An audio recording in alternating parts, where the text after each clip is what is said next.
श्री गौरी वक्त्रपद्मार्का श्रीविघ्नेशा गजानना उत्तिष्ठ सुरसम्पूज्या त्रैलोक्यं पालनं कुरु। श्री गौरी वक्त्रपद्मार्का श्रीविघ्नेशा गजानना उत्तिष्ठ सुरसम्पूज्या त्रैलोक्यं पालनं कुरु। उत्तिष्ठोत्तिष्ठ हेरम्बा उत्तिष्ठ गणनायका उत्तिष्ठ करुणापूर्णा भक्तानां भाग्यदायका।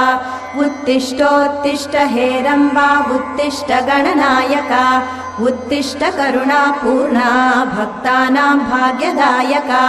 श्रीयाकुवाहन शिवात्मज दिव्यगात्रा श्रीभिन्नदन्तधनुजान्तक सूक्ष्मनेत्रा सर्वार्ति दुःख शमना फणिराजसूत्रा देवा गणेश्वर विभो तव सुप्रभातम्।